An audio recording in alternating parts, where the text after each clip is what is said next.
all heard the expression, Rome was not built in a day. A home with a very strong foundation is not going to be built within a week. A 20-year healthy marriage does not happen overnight. And I'm sorry, but neither will the woman that you have plastered all over your vision board or the woman that you dream about at night. Hitting your goals, it is going to take strategy. It is going to take time. It is going to take dedication.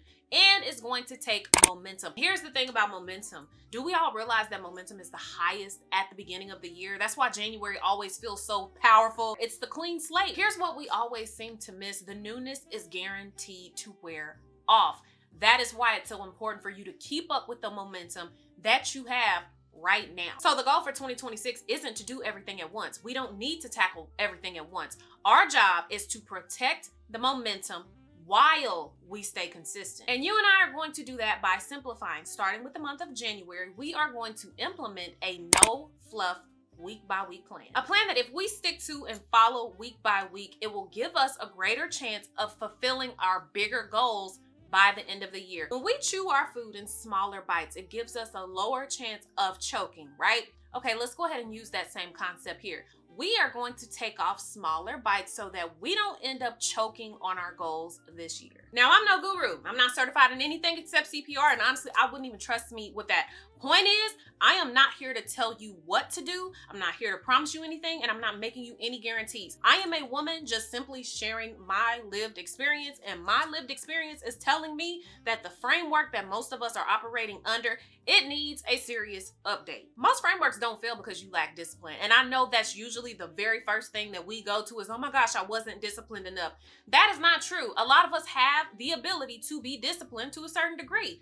The problem is, and where these frameworks fail, is that they're built on things like way too much pressure, having way too many tasks to complete, poor task alignment, not having enough check-ins with yourself, not having a system in place designed to sustain the momentum. But here's the thing, and lucky for you, none of this even matters anymore. Why it didn't work last year doesn't matter anymore. The past is final. The past is fixed. There's no going back. The present is moldable, and that is the only place where your focus needs to be. Let's think of January as our foundation month. When a contractor builds a house, the contractor is not starting with what kind of cabinet doors are going to be hung. They are not starting with painting on the walls. They are not starting with what kind of garage doors are going to go in the house.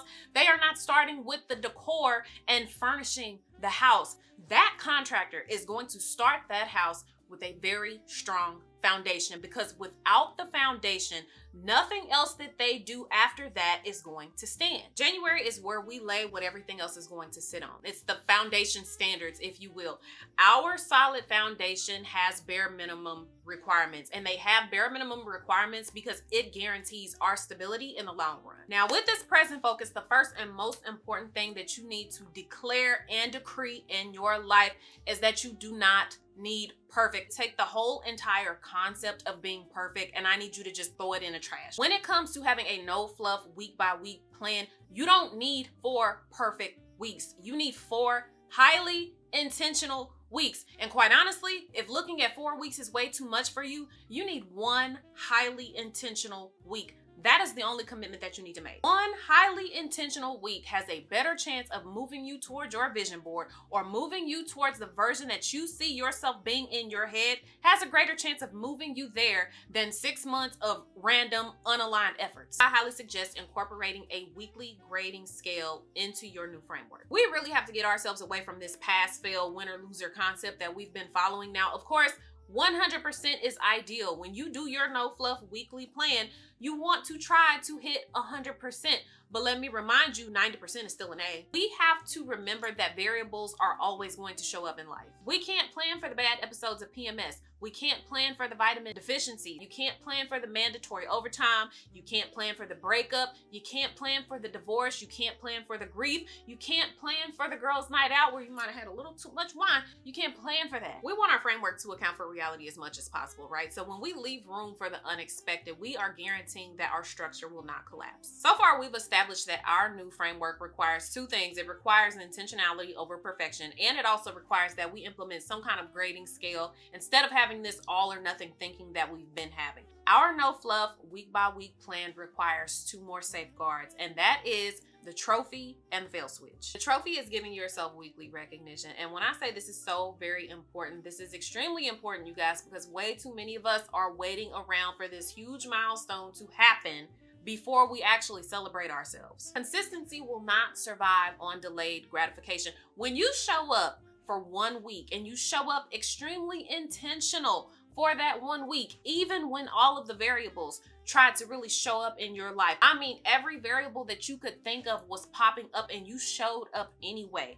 That is worth celebrating. That's worth acknowledging. It makes you want to stay consistent with the plan that you have in place for yourself. The trophy doesn't have to be big, but I need you to recognize yourself once a week, especially if you hit your A and you showed up above 90%, I need you to reward yourself with something. Recognition reinforces that your momentum is still very much alive, and that makes you want to show up again and again and again for yourself. Now, lastly, we need the fail switch. The fail switch is there because this is what we activate when we feel like the week is just a total loss. There are 52 weeks in a year. It is a guarantee that you are going to have a handful of weeks out of the year where you feel like that week has just gone to total shit, okay? The fail switch is there so we can activate that, and it can contain us in those moments so we don't end up hitting a full-blown spiral moment. Instead of getting to the point where you feel like, oh my gosh, this week is just ruined, forget it, I'm over it. Don't do that. The fail switch says, well, wait a minute. Even though you feel like that this week, don't you remember that you've been consistent all of this previous time before then? So why give up on the week? And instead, let's just see what can we get accomplished for the remaining days that are in this week. It's a bad first 3 days of the week. But like I said, that fail switch kicks on and it's like, okay, I've got 4 more days. Instead of just completely giving up, let me see what can I accomplish in these last 4 days? It might not be a perfect week. It might not be a 100% week. It might be a 60% week, but that is okay because sometimes 60% happens. But guess what? 60% is still better than 0%. Actually, let's do this. Let me give you what a real life example of this would look like. I want to show you what it looks like to activate your fail switch, even if you had to do it for 2 months straight. Let's say you had to activate it for January and February, 1 week out of each of those months. I want to show you that even with it activated, you can still hit a 90% A. So for the sake of it and me not getting my numbers all confused, I'm just gonna look at my screen for a second, okay? So let's say in January, week 1, you're at 100%. Week 2, you hit 98%. Week 3 is a 99%. But let's say by week 4, one of those variables kicked in. Maybe you had a really bad episode of that PMS or you had a bad breakup. Whatever the case, let's say your fail switch is activated by week 4 and you're at a 65%, okay? Let's say that for January. I'm probably gonna put it on the screen. Anyway, moving on to February. Let's say week 1 of February, you really went downhill, okay? So you started at last week in the last month at 65%, but this week and this part, in the second month of February, you're like, oh my gosh, I'm really having a hard time. Okay, 50%. Well, by week 2, you're bouncing back and you're like, okay, I'm at 85%. Week 3 and 4, you are killing it. You showed up 100%. Now, here's the thing. When you average those 2 months together, you're sitting at an 87%, I'm sorry. So yes, that's technically a B+, but here's what matters. What matters is you did not quit. What matters is you didn't spiral. What matters is you did not abandon the plan. Instead, you activated your fail switch and you bounced back. That is something worth acknowledging. You actually showed up for yourself. And let's say for March, you showed up and you showed out. And I'm talking about all 4 weeks. You showed up and you did 100% of what you said that you were going to do. Even if you had 2 bad weeks, now out of the first quarter, January, February, and March, if you had 2 bad weeks out of that whole time, guess what? You can still finish with a 91% A. You may have struggled, but you did not disappear when you did struggle. I gave you all that math and all those percentages and all those averages because I wanted to show you that that is what real, sustainable productivity looks like. That's how you keep the momentum alive, even when life shows up. I suggested these 4 guidelines because they keep you invested without demanding perfection, right? So they're structured enough to keep you moving forward, but they're flexible enough so that it allows you to actually still be a human being. Small bites so we don't choke on our goals this year, right? Okay, before we write down one single task for our weekly plan, it is best that we decide how we plan on approaching our goals. And yes, this is an extension on building our foundation. You can decide your approach by deciding what you want your weekly structure to look like. You can say, okay, well, I want to give myself one primary objective, or maybe you're somebody that's like, you know what, I want to give myself 3 primary objectives. You have the option to do 1 hyper focused mini goal, or you can do 3 to 5 low attention ones. What I'm personally doing is I'm going to use both. I'm going to give myself 1 primary objective, but then I'm also going to give myself 3 to 5 hyper focused mini goals. So an example of this, I have a long-term goal of regaining my flexibility by the end of the year. At the end of the year, I want to be able to hold a split. That is not going to happen within 1 week. Trust me, I've tried it and I pulled several muscles along the way. So a realistic mini goal becomes stretching 10 minutes a day. Well, does stretching 10 minutes a day require my full mental capacity? Of course not. So I can take that small mini goal, but I can also give myself something else that I can give my attention to. Now, if you plan on using both, you're going to use both mini goals and you're going to use a primary objective. You want to make sure that you're matching those mini goals to that primary objective. This is key. I don't want to set myself with 3 to 5 physical fitness mini goals if my primary objective is career related. To keep myself better aligned, I'm going to say, okay, my supportive mini goal for the week is to make sure that I stretch, but my other 2 or 3 mini goals that I have on my list, those are going to be tailored to support that career objective that I have in place. And keep in mind, if you're going to use a primary objective, you don't have to change this every single week. If it's better for you to change it monthly and that feels more sustainable for you, then do that. Consistency is going to be novelty every single time. We know that. Again, it's progress without feeling overwhelmed. We are taking our bigger goals and we're just taking bite-sized actions out of them week by week so we can actually hit the goal by the end of the year. Now it's time to put the weekly plan into practice. We got through all the hard work. The foundation, the guidelines, everything that we've just discussed. We've gotten through all the hard part. This is the easy part, putting it together. I'm going to use my personal goals so that I can really give you guys a visual on how you can do this for yourself. Career, specifically my content career, is my biggest priority and my biggest focus for 2026. I have finally gained clarity on how I want to show up in my content. If you've been watching me here, or if you've been watching me on TikTok on my short form, then you know I have shifted a lot of my content in the last about 3 to 4 months. I don't want to lose that momentum, so it is going to be my priority for especially Q1 of 2026. Health and wellness is my supportive focus. My health supports my career goals, not the other way around. So no, I don't need it to be my main focus, but I do need to stay consistent with it so I can sustain the bigger vision down the line. Hobbies are what I'm calling my identity maintenance. Like, a lot of us probably dropped the ball in this area, but it is very important that we are maintaining our own identity, i.e. by doing things that we actually enjoy. A couple of months ago, I started on the Duolingo app because I want to become bilingual. I started off learning Italian and I want to continue that. By the end of this year, if I want to be able to hold a conversation, I'm not going to say fluent, I could be, but if I want to be able to hold a conversation in Italian by December, that is something that I need to consistently work on day to day. I can't touch it when I feel like it. I need the daily exposure, even if it is a low pressure exposure. Now remember, the mini goals want to match the primary objective. My primary objective right now in Q1 is career. So I'm going to have about 3 to 5 mini goals. 3 of them are going to be specifically aligned to my career. 1 is going to be supportive, and the last one is going to support my hobby or my personal development. Everything is going to get energy. It might not get equal energy, but it's going to get intentional energy, and that's what makes a difference. Regardless of if you're single, if you're a busy mom, if you're anything in between, every single person should start their week off, planning their week rather, by filling in what you have to do, because what you have to do is not going to change. So I'm talking